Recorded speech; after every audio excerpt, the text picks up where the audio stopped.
વિદ્યુત નગરના સફાઈ કર્મચારીઓએ વડોદરા શહેરના બાબા સાહેબ આંબેડકર સર્કલ પાસે વિરોધ કરી રહ્યા છે. હાલ અત્યારે તેઓનો પણ વિરોધ યથાવત છે. સફાઈ કર્મચારીઓ પોતાની પડતર માંગણીને લઈને વિરોધ કરતા હોય ત્યારે તેઓમાં રોષ પણ જોવા મળ્યો છે. જ્યાં સુધી માંગણી નહીં સંતોષાય ત્યાં સુધી લડી લેવાના મૂડમાં છે.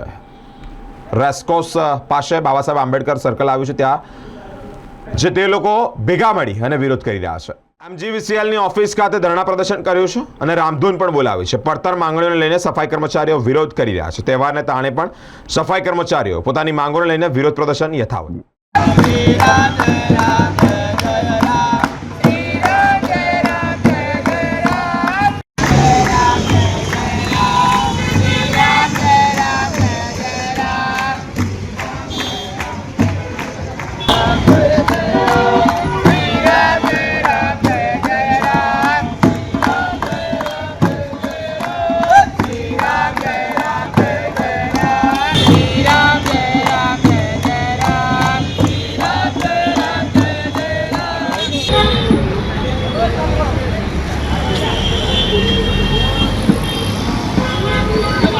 આજે ત્રીજો દિવસ થયો, અમારું કંઈ ન્યાય આવ્યું જ નહીં.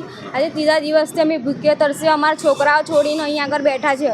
સંજયભાઈનું કોઈ કહેતું જ નહીં કે જાય છે અંદર ઓફિસમાં. અમે સંજયભાઈને ઓળખતા નહીં, તો સંજયભાઈ આટલું બધું કર્યું 23 વર્ષ, તો શું કર્યું એ લોકોએ?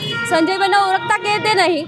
આટલું બધું કામ ધંધો કર્યો, ચોમાસામાં એટલું પાણી ભરાયું હતું, આટલા પાણીમાં એ લોકો એમના છોકરા છોડીને અમને છોડીને બધું એ લોકો કરતા હતા, તો એ સંજયભાઈને ઓળખતા નહીં એવું કેમ કહે છે?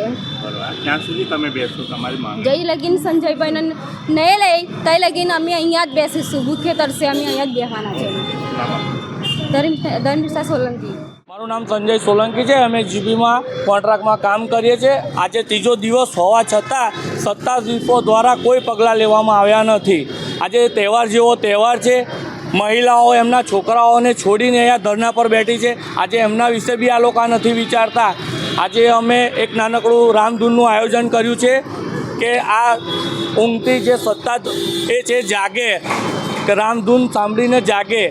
આજે અમે આ બધા અમારું પરિવાર છોડીને આજે તહેવાર જેવો તહેવાર છે એ છોડીને અમે આવ્યા છે, પણ અમારા વિશે કોઈ પગલાં લેવામાં આવતા નથી. અમારી સમસ્યા એવી છે કે છૂટા કરેલા કામદારોને પાછા લે, રજા પગાર, ESI બોનસના લાભ મળે. 8 કલાક ઉપરાંત જે અમને કામ કરાવવામાં આવે છે એનું કોઈ ભથ્થું આપવામાં આવતું નથી. એ આપે